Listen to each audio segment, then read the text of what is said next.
2 बार मुखिया के पद पे इलेक्शन लड़ चुके हैं जी मेरा तीसरा चुनाव है जो मुखिया के पद पे। जी पिछला जो दोनों जो चुनाव था, पहले चुनाव में भी 3-4 वोट से हम चुनाव हारे थे, फिर दूसरे में भी निकटतम प्रतिद्वंदी हम ही रहे और चुनाव हारने के बाद तब से फिर हमारे जो पंचायत में रहना, पंचायत के लोगों के साथ उठना बैठना और पंचायत के लोगों की जो भी छोटी मोटी ज़रूरतें हैं और जहाँ तक हो सका हम उसके बीच में रहे और निरंतर जारी है। फिर ये तीसरा इलेक्शन है जो चुनाव है जिसमें हम तैयारी कर रहे हैं और पूरी उम्मीद के साथ कि मेरे पंचायत के जो लोग हैं, ये तमाम लोगों का सहयोग, तमाम लोगों का सपोर्ट हमारे साथ है और इसी भरोसे के साथ हम चुनाव लड़ रहे हैं। सर, इस बार का आपका क्या एजेंडा रहेगा चुनाव में? देखिए, पंचायत का जो चुनाव है उसमें बहुत सारे एजेंडे हैं। जैसा अब जो पंचायत में जो शिक्षा पे अगर बात की जाए तो शिक्षा उस हिसाब से जितने भी स्कूल हैं हमारे यहाँ, जितने भी विद्यालय हैं, चाहे वो प्राथमिक विद्यालय हो या उच्च विद्यालय हो, इन तमाम विद्यालयों में हमारे पंचायत के बच्चे कितना शिक्षा ग्रहण कर पा रहे हैं, इस पे जरा गौर करने की जरूरत है। और शिक्षकों द्वारा कितना बच्चों को उसका शिक्षा मिल पा रहा है, इस पे थोड़ा सा गौर करने की जरूरत है, उस पे ध्यान देने की जरूरत है। प्लस उसमें शिक्षकों के सहयोग की भी जरूरत है और बच्चों को प्रेरित करने की भी जरूरत है कि हमारे बच्चे, कितने बच्चे हैं जो हमारे सभी बच्चे विद्यालय पहुंच पा रहे हैं, नहीं पहुंच पा रहे हैं, इनका भी ख्याल रखना जरूरी है। प्लस जो अभिभावक हैं उन पे भी थोड़ा सा ध्यान देने की जरूरत है, उनको प्रेरित करने की जरूरत है कि हमारे पंचायत के सभी बच्चे स्कूल जा पा रहे हैं, शिक्षा हासिल कर पा रहे हैं। जब तक हमारा बच्चा शिक्षा ग्रहण नहीं करेगा तो फिर हमारा पंचायत विकास नहीं कर पाएगा। तो इसलिए शिक्षा पे बहुत ज्यादा ध्यान देने की जरूरत है। उसके बाद हमारे यहाँ स्वास्थ्य की काफी कमी है। स्वास्थ्य में क्या है कि कोई सुविधा ही नहीं है। हमारे यहाँ आज तक एक प्राथमिक स्वास्थ्य केंद्र नहीं है जो प्राथमिकता के तौर पर कोई आदमी अगर बीमार हो या हमारे यहाँ की महिलाएं जो प्रसव में हो या डिलीवरी वगैरह हो, तो इनके लिए अगर उनको सीधे या तो बहादुरगंज हॉस्पिटल जाना पड़ेगा या फिर वहां से उनको सदर अस्पताल किशनगंज जाना पड़ेगा। तो हमारे पंचायत के अंतर्गत, चूंकि हमारी पंचायत की जो दूरी है, लंबाई चौड़ाई है, तो लगभग 6-7 किलोमीटर के दायरे में सिमटा हुआ है ये। तो इसके दरमियान में एक भी कोई हॉस्पिटल नहीं है, एक भी प्राथमिक स्वास्थ्य केंद्र वगैरह नहीं है जहां प्रथम उपचार के लिए वहां सुविधा मिल पाए। तो ये यहाँ पे एक उप स्वास्थ्य केंद्र कम से कम होना जरूरी है। दूसरी बात है कि अब बहादुरगंज हमारे यहाँ से लगभग 8 किलोमीटर 9 किलोमीटर की दूरी है, लेकिन हमारे यहाँ एक बैंक प्रणाली, हमारा कोई सिस्टम नहीं है।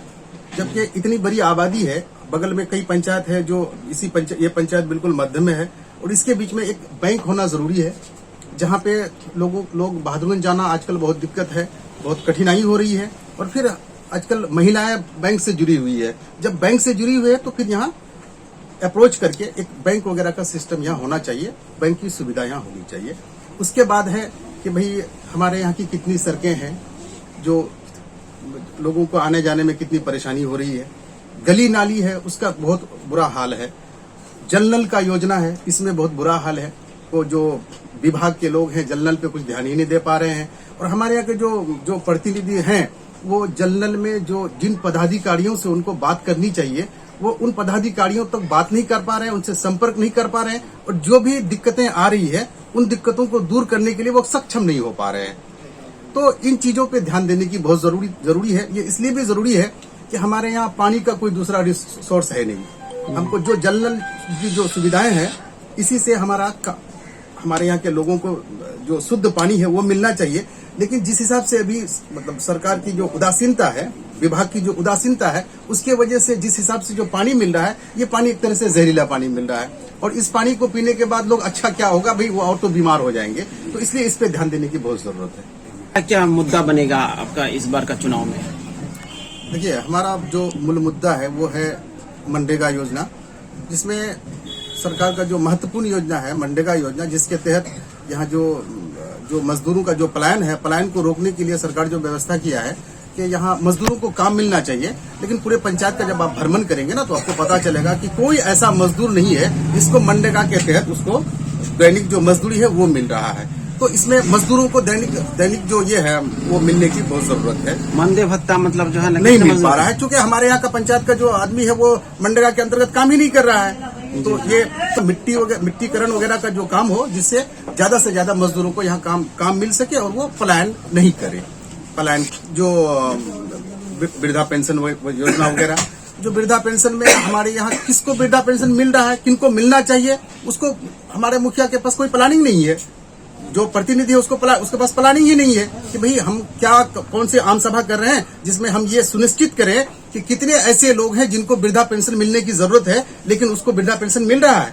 अगर उनको नहीं मिल रहा है तो उनके लिए आपको काम करने की जरूरत है। ये हमारा अगर हमको ये मौका मिला, हम अगर प्रतिनिधि इस पंचायत का मुखिया बनते हैं तो हम ये चाहते हैं कि आम सभा के माध्यम से जितनी भी योजनाएं हैं उन योजनाओं को उन सभी आम सभा में पारित किया जाए और लोगों के सलाह मशवरे से काम किया जाए, ताकि ये पता चल सके कितने ऐसे लोग हैं जो वृद्धा पेंशन से दूर हैं और किसी दूसरी जो सुविधा उनको मिलनी चाहिए, जो मूलभूत सुविधाएं हैं उनसे वो वंचित हैं, तो वो उनको मिलना चाहिए, वो सुनिश्चित किया जाए। और प्लस ये जो मनरेगा योजना के अंतर्गत योजनाएं पारित किया जाए तो लोगों से ताकि ये पूछा जाए कि भाई आपको कहाँ मनरेगा का काम की जरूरत है, जिससे वहाँ के पलायन को रोकते हुए लोगों को उसके हिसाब से काम भी मिले, प्लस लोगों को जो रोड वगैरह बने उसमें उनको उनकी सुविधाएं मिल पाए।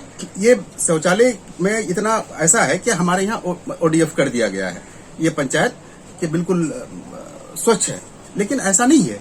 आप जब भ्रमण करेंगे ना आपको पता चलेगा कि बहुत ऐसे लोग हैं जिनके पास शौचालय नहीं है, तो उनको शौचालय मिलनी चाहिए। सरकार की जो योजना है उन योजनाओं के माध्यम से जो उनको समर्थक के हिसाब से जो दिया जाता है उनको वो मिलना चाहिए। ये हमारा मूल मुद्दा है। आप अगर जीतते हैं, जनता अगर जिताती है, तो आप प्राथमिकता किस कार्य पर देंगे? प्राथमिकता के तौर पे जो कि ये पंचायत है और पंचायत के अंतर्गत सबसे जो असल समस्या है वो ये है, हमारे यहाँ के लोग जो ग्रामीण परिवेश के जो लोग हैं, जो गरीब लोग हैं, इनकी असल जो मूलभूत जो समस्या है इन पे ध्यान देने की जरूरत है, जिसमें गली नाली वगैरह है और पानी का व्यवस्था, मनरेगा के अंतर्गत वृद्धा पेंशन वगैरह, और जो अभी जो बहुत लोग ऐसे लोग हैं जिनको वृद्धा पेंशन जो मुसम्मात हैं, जिनका पति डेथ हो जाने के बाद उनको आज तक पारिवारिक लाभ नहीं मिला, जबकि सरकार की तरफ से ये लाभ सुनिश्चित किया गया है, लेकिन हमारे यहाँ के प्रतिनिधियों के उदासीनता की वजह से वो सुविधाएं नहीं मिली। प्रधानमंत्री आवास मिलना चाहिए लोगों को, जबकि प्रधानमंत्री आवास आजकल जो राशि को भी बढ़ाया गया है, तो प्रधानमंत्री आवास आजकल पिछले 5 सालों के दरमियान हमको नहीं लगता है कि 10-20 लोगों को भी इंदिरा आवास मिला है, प्रधानमंत्री आवास मिला है, जबकि बहुत लोग ऐसे हैं जो ऐसे लाभुक हैं जिनको प्रधानमंत्री आवास की सख्त जरूरत है और उनको मिलनी चाहिए। तो हमारा ये प्रयास रहेगा कि अधिक से अधिक लोगों को, जो जरूरतमंद लोग हैं, उनको प्रधानमंत्री आवास का लाभ मिले। जनता से क्या अपील करना चाहते हैं?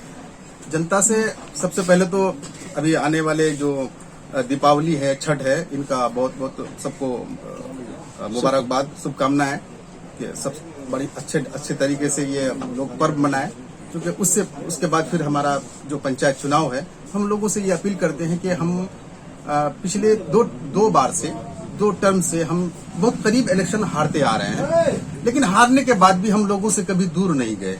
हम हमेशा लोगों के बीच में रहने वाले आदमी हैं, लोगों के सुख दुख दर्दों में हमेशा काम आने वाले आदमी हैं और हम रहे हैं, और इसके अलावा मेरा दूसरा कोई काज नहीं है। तो लोगों से मेरा एक विनती है, मेरी गुजारिश है कि लोग कम से कम एक बार हमको मौका दें और हमको वो परखे कि हम उनके उम्मीदों पे कितना खरा उतर पाते हैं। तो हम इसी उम्मीद के साथ कि भाई लोग हम पर भरोसा करें और लोग हमको इस बार मौका देगा, इसी मौके के साथ कि भाई जो लोगों का जो और भी कार्य है, जैसा बकरी का घर है, मनरेगा के अंतर्गत है, और मवेशी वगैरह का घर है, इनके लिए भी कुछ काम किया जाए।